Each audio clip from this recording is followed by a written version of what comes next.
Պարոն Կապրիլյան, երեք Ռոբերտ Քոչարյանը իր ասուլիսում ասաց, որ ստեղծվել է այնպիսի մի իրավիճակ, որը երբևիցե չի եղել, որ սկսում են քննարկել Արարատ թե Արագած, եկեղեցու պաշտպանության հարց, որը նախկինում չի եղել, եւ ասում է, որ այս իշխանությունն է այս իրավիճակին հասցրել։ Ճիշտ ասած չեմ հասցրել հետևել, բայց 1-2 գլխագրերով տեսա Հանրապետության երկրորդ նախագահի խոսքը ու ինձ մոտ տպավորություն էր, որ ինքը վերջին 5 տարում ինչպես իր քաղաքական ուժը չի փոխվել եւ որևէ ասելիք չունի, կամ եթե մեկ նախադասությամբ ձևակերպենք իր ասելիքը, Հայաստանը, ինչպես Լուկաշենկոն էր ասում, այլ գնալու տեղ չունի, քան կրկին ինչ որ երկրի ռոդինա դառնա։ Այնպես որ արձագանքելու այլ բան չունեմ, եկեղեցին պաշտպանության կարիք ժողովրդի կողմից ունի եւ եկեղեցին ժողովուրդը պաշտպանում է եւ կպաշտպանի։ Իսկ մնացած առումներով չկա գետնի։ Դե պարզ է, ինքը հիմա փորձում անդիմարդի դաշտում դիրքավորվել առաջատարի դիրքում, գուցե ցանկություն ունենալով առաջիկա 5 տարիներին կրկին խորհրդանում լինել մեր ընդդիմությունը։ Բայց պարոն Գաբրիելյան, արդյոք ճիշտ չի այն դիտարկումը, որ Միացյալ Նահանգներն, երբ որ տարածաշրջան են բերում, ես մեջ բերում եմ Քոչարյանին, այստեղ շահողը ոչ Հայաստանն է լինելու, ոչ Միացյալ Նահանգները, ավելի ճիշտ ոչ թե տնտեսապես չի շահում Միացյալ Նահանգները, բայց քաղաքականապես շահում է, որտեղ դա Իրանի դեմ է։ Այս Իրանի դեմ միտքը, երբ որ բացում է նաև լսել եք հավանաբար, արդյոք այդ մտահոգությունը չունի իշխանությունը հաշվի առնելով նաև Իրանից հնչող կարծիքները, դեսպանի կոշտ հայտարարությունները։ Չեմ լսել իր խոսքը, բայց ես հետեւյալը կարող եմ ասել, որ Միացյալ Նահանգների պես երկիրը, եթե որևէ տեղ տնտեսական շահ չունի, չեմ կարծում ինքը հսկայածավալ այդպիսի ներդրումներ անի։ Քաղաքական շահ ունի, տնտեսական չունի, բայց քաղաքական։ Ներեցեք, իսկ ինչի պետք է քաղաքական այդում շահ չունենա։ Իսկ ո՞րն է այդտեղից Հայաստանի վտանգը, որ օրինակ աշխարհի ամենահզոր երկիրը այդ թվում տնտեսական եւ քաղաքական շահ ունենա Հայաստանի հետ համագործակցելով։ Երբ որ Հայաստանի Հանրապետությունը մեր իշխանության օրոք Ամերիկայի Միացյալ Նահանգների հետ ռազմավարական գործընկերության փաստաթուղթը ստորագրեց դեռևս նախորդ ԱՄՆ իշխանությունների կողմից, գործող վարչակազմը դա ոչ միայն շարունակեց, այլև մեծ ընթացք տվեց եւ հենց այդ պայմանագիրը նշանակում որ ոչ միայն Ամերիկան, այլ նաեւ Հայաստանն է ուզում, որ ինքը աշխարհի առաջատար երկրների հետ քաղաքական, տնտեսական եւ այլ շահեր ունենա, այդտեղ որ ինչ խնդիր կա։ Այդտեղ կարծում եմ նորից եմ կրկնում պարոն Քոչարյանի եւ մեր Ռուսաստանից գործողված մյուս էմիսարների միակ նպատակը ցույց տալ, որ Հայաստանի Հանրապետությունը պետք է վերադառնա անցյալ եւ ունենա միմիայն շահ մեր դաշնակիցների կողմից, որոնք 25 տարի փաստաթղթի վրա եղել են դաշնակից, բայց տեսանք, թե ինչպես էին օրինակ հեռախոսով ռիլեր նայելով կամ սիգարետը ծխելով հետևում, թե ինչպես էին մեր տասնյակ հազարավոր հայրենակիցներ ռումբերի պայթյունների ներքո լքում իրենց բնակավայրը։ Չունեք մտավախություն, որ այս անգամ Ռոբերտ Քոչարյանը Ես բոլորիդ հարցին կպատասխանեմ։ հաջողվի միջև քոք մաշեցնել, գրել։ Նորից կկրկնեք։ Ասում չունեք մտավախություն, որ իր մասնակցությամբ միջև քոք կմաշեցնի իշխանությանը, կգրի ձեզ։ Ես այդ մտավախություն բառացվածը միշտ չեմ հասկացել ինչ անշանակում մտավախություն, այսինքն սա քաղաքական ընտրություններ են, մենք դուրս չենք եկել դուելի, ինչպես ինքն էր երազում 2021 թվականին, որ մի հատ էլ մտավախություն ունենա, որ կյանքից կարող եմ զրկվել։ Ես կարծում եմ ինքը մինչև քոքը ոչ միայն իր, այլ նաև մյուս բոլոր ընդդիմադիրների քոքը կմաշեցնի եւ թող այդ մյուս ընդդիմադիրները մտածեն, համենայնդեպս իր ամբողջ ասելիքը ասուլիսի ընթացքում երկուսն է իմ կարծիքով այդ գլխագրերից որ ծանոթացել եմ վերնագրերից մեկը այն որ Հայաստանը պետք է միմիայն Ռուսաստանի հետ լինի եւ երկրորդը ըստ իս որը ոչ թե իր ընտրողին կամ մեզ էր ուղված այլ ընդդիմադիր դաշտին էր ուղված որ հանգիստ նստեք ձեր տեղը լիդերը ես եմ լինելու ընդդիմության Բայց ասում էր լավ չեք հասկացել, որովհետև կամ ձեր ուզածով եք հասկացել, որովհետև ասում էր դեռևս սոցիալարսումներ պետք է անեն, նույնիսկ իր դաշինքը ղեկավարելու հարցում եւ Ռուսաստանի հետ կապված նույնիսկ Միացյալ Նահանգներն ասում էր ամենալավ երկիրն է բանակցություններ վարելու եւ իրենք շատ լավ բանակցություններ են վարում։ Այսինքն այդ ամեն ինչը Տեսեք, եթե ես լավ չեմ հասկացել, շահը պետք է հաշվի առնել։ Եթե ես լավ չեմ հասկացել, ուրեմն լավ չեմ հասկացել այդ թվում ձեր լրատվամիջոցի դրած վերնագրով։ Ձեր լրատվամիջոցը որտեղ որ դուք աշխատում եք, վերնագիրեր դրել, որ միայն ես կարող եմ այս երկիրը այս վիճակից անել։ Եթե դուք այդպիսի վերնագիր եք դրել եւ ինձ ասում եք ես լավ չեմ հասկացել Ռոբերտ Քոչարյանի խոսքը, ուրեմն դուք սխալ եք հանրությանը ներկայացրել։ Ասել է այդպիսի բան պարոն Քոչարյանը։ Ես կարծում եմ ասել է որ այդպիսի վերնագիր է դրել ձեր լրատվամիջոցը, որտեղ ասում է ես եմ միակ մարդը, որ կարող է մեզ երկիրը այս վիճակից հանել։ Ի տարբերություն շատ-շատերի հանելու երկիրը, բայց ասում է դեռևս պետք է հարցումներով դա եւս լինի։ Ինքը իր մասին կարծում է այդպես, բայց ինքը նաեւ ասում է սոցհարցումներով։ Ես իր մասին եմ ասում, էլի։ Չէ, ինքը ասում է նաեւ սոցհարցումներով կբարձվի դա բանը։ Ես չգիտեմ դուք ինչ եք հիմա իր փաստաբանը դեր տանում, Ես ես ասում չեմ տանում, դուք ես իմ կարդացել մեկակի մասին եք խոսում, ես կարդացել եմ ձեր վերնագիրը, որտեղ շատ բարձ գրված ասում է ես եմ այն միակ տղեն, որ կարա երկիրը այս վիճակից հանի, թե հետո այդտեղ ստերոկետով ինչ ավելացնում։ Դե լավ տղա է, չէ, այսինքն նկատի չունեմ, ասում տղա հասկանալի է, չէ, ինչ նկատի ունեմ։ Թեմայից հարցնեմ, պարոն Գաբրելյան, Եվրախորհրդում արտգործնախարարը ասում էր Հայաստանի խնդիրը ազատության թշնամիներն են, դուք անդադ հիբրիդային պատերազմից եք խոսում, կասեք կոնկրետ ով է հիբրիդային պատերազմ վարում էր դեմ եւ ով է Հայաստանի ազատության թշնամին։ Ինչ թվում է այդ հարցերի պատասխանը հայ ժողովուրդը շատ լավ գիտի, բաներ կան, որ պետք չի ասել։ Ես օրինակ չգիտեմ, ինձ անուն ասեք։ Ինչ թվում է դուք շատ լավ գիտեք Ես իսկապես չգիտեմ։ ու ցավոք սրտի երբեմն այդ թվում դուք կամ մեր շատ այլ հայրենակիցներ չիմանալով ընկնում են այդ թակարդը։ Օրինակ հիբրիդային պատերազմներից մեկը կա մամուլով ասեմ, որպես ձեր ոլորտի։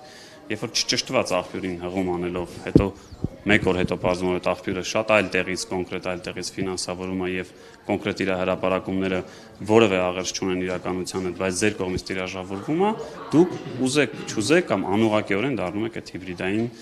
պատերազմի կամ այդ հիբրիդային գրողների։ Որն է այդ մի տեղը, պարոն Գաբրելյան։ Տեսեք կոնկրետ հրապարակումներ, եկեք բացենք, տեսնենք վերջի մի քանի հրապարակում։ Բայց երբ որ դուք ասում եք մի տեղից, պետք է այդ մի տեղը անունը տաք։ Հարգելիս, հիբրիդային պատերազմը այդ բան չի, տենց կալաշնիկով չենք բաժանում եւ իրար կրակում։ Հիբրիդային պատերազմի մի մասն է, բայց ձեր ասած ապատեղեկատվությունը։ Հիմա երբ որ այդ ապատեղեկատվությունը, որ գալիս է, որ օրինակ, չգիտեմ, մեր հարևան որևէ երկրի առաջնորդ մի քանի 100,000 անձնագիր է ուղարկում, այն դեպքում, երբ որ Հայաստանի Հանրապետությունում գոնե 18 եւ 21 թվականի ընտրությունները անցել են այնպիսի ժողովրդավարության պայմաններում, որ այդ թվում մեր ընդդիմությունն է ընդունել եւ եկել է 5 տարի ուղակի գրանցվել կոճակասեղմել, որպեսզի բացակա չստանա եւ ապարքեվավճար կամ աշխատավարձ ստանա, ինձ թվում է այդ ակնհայտ է։ Իսկ հիբրիդային պատերազմ եթե ավելի կոնկրետ եք ուզում, օրինակ մեր արտաքին հետախուզության ծառայությունը, եթե չեմ սխալվում, մի որոշ հատվածել հրապարակային է, ինքն այնտեղ շատ པարզ նկարագրում է, թե որն է։ Այդ թվում մեր Եվրամիության գործընկերները ունեն այդ փորձը, թե ինչպես դրա դեմ պայքարել։ Կարծիք եք, դե մեզ գումար էին տալիս Ռուսաստանի դեմ, հայտարարությունը հիշում եք։ Եվրամիության 15 միլիոնի։ Ես կարծում եմ այդ թվում, այո, կարող են Ռուսաստանից լինել։ Օրինակ, երբ որ այդ Ռուսաստանի խոսափողն ասում է, որ այստեղ պետք է հատուկ գործողություններ անել, դա ի՞նչ է։ Ինձ թվում է դա էլ է դրա մի մասը։ Եվ այդ հատուկ, թեև ինքը ռուսերենով ասում է հատուկ ռազմական գործողություններ, բայց այդ հատուկ ռազմական գործողությունները, եթե հայերենի թարգմանես, կարած ռազմականը հանես եւ այլ գործողություններ, օրինակ, որ հայտնվեն մերօրյա մարդիկ, որոնք խոսեն, որ իրենք պատրաստ են, չգիտեմ, անվճար նվիրումով աշխատել, ես ավելին ասեցի, որ ինչի անվճար, բերեք հրապարակային հայտարարենք եւ տեսեք, թե նախկին այդ ապօրինի հարստացած անձանցից քանիսը պատրաստ կլինի ինքը մի բան է վճարի։ Օրինակ ամիսի 100 միլիոն դրամ պատրաստ եմ վճարի, ելի հետ գա, եթե այդ նույն պայմանով 10 տարի կղեկավարի։ Ռոբերտ Քոչարյանը, որ ըստ դատախազության առնվազն 220 միլիոն դոլար եւ ավել ապօրինի գույք ունի։ Ձեր կարծիքով չի ուզենա ինքն է 100 միլիոն դրամ ամեն ամիս բարեգործություն անի եւ եւս 10 տարի լինի ղեկավար։ Իսկ թվում է կուզենա, որտեվ շահավետ է, չէ՞։ Եվ ուրախ թեմաների անդրադառնանք այսօր դիսկացիա կա, եթե վարչապետն դնա մասնակցություն ունենա։ Ես չեմ կազմակերպել Հայաստանյան վարչապետը, որքանով որ ես տեղյակ եմ, դա կուսակցականների համար չի եղել, ես անձամբ գրանցված չեմ, դա ազատ քաղաքացիների, հատկապես մեր երիտասարդների համար է գրանցումը եղել։ Կարծես թե բավականին մեծ թվով մասնակիցներ կան։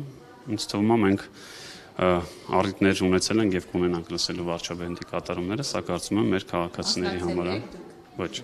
չեմ գրանցվել։ Չեք գրանցվել։ Դե որովհետեւ սա կուսակցության համար չէ, Ժորժ ջան, սա ըստ էության երիտասարդների համար է եւ եղել է ազատ գրանցում, կարծես թե 1000-ին մոտ է հասնում այդ թիվը, այսինքն դրա կարիքը չկա, ընդհանրում եմ, թող մեր քաղաքացիները։ Լուրջ ստուգումներ են անցնում այդ ցուցակումները։ Այլակ եկեք մի բան հասկանանք, էլի, եթե աշխարհում դու գտնես մի երկիր, որի ղեկավարը որևէ տեղագնում եւ այդտեղ ստուգում չի անցկացնում, խնդրում եմ հաջորդ անգամ ինձ օրինակ հարցով կտաս, ասա օրինակ, չգիտեմ, Թրամփը, Վլադիմիր Պուտինը, այն մյուսը, Մակրոնը, որ գնում են որևէ տեղ, այդտեղ որևէ ստուգում չի անում։ Չհասկացա։ Ինչ կապ ունի դու երաժշտական գործիքների կատարման համերգի ես գնում, թատրոն ես գնում, ազգային ժողով ես գալիս, աշխարհում բոլոր երկրի առաջնորդները գտնվում են տվյալ երկրի պետական պահպանության ներքո։ Ցավոք սրտի Հայաստանը այդ իմ նշած երկրներից ի տարբերություն ունեցել է մի իրավիճակ, որտեղ պետական պահպանության ներքո գտնվող անձինք երկրի ղեկավարները այս շենքում գնդակը հարվել են։ Հիմա պետք է Հայաստանը ավելի, այսպես ասած, ի տարբերություն իմ նշած մյուս երկրների, ավելի աչառ լուր լինի եւ այդ պետական պահպանությունն անի։ Բայց նորից եմ ասում, հա, տենց հրապարակումներ, վայ դիպուկը հարվայես։ Երբ որ ես եմ այդում գնում գործողումների եւ մասնակցում եմ տվյալ երկրի ղեկավարների որևէ կազմակերպած միջոցառմանը, ես տեսնում եմ այդ թվում թե մենք որպես Հայաստանի Հանրապետության օրենսդիր ներկայացուցիչներ ինչպեսի ստուգում ենք անցնում, որպեսզի որևէ միջոցառման գնանք, այդպես բան չանենք, այդ բաբլի մեջ չապրենք, որ վայ Հայաստանը այնպեսի երկիր է, որտեղ վարչապետի համար հատուկ ստուգումը, այդ ստուգումը այն նվազագույն ստուգումներն է, որ աշխարհի առաջատար երկրները իրենց առաջնորդների համար անում։ Տեղյակ եք ինչ ֆինանսավորման, որտեղ է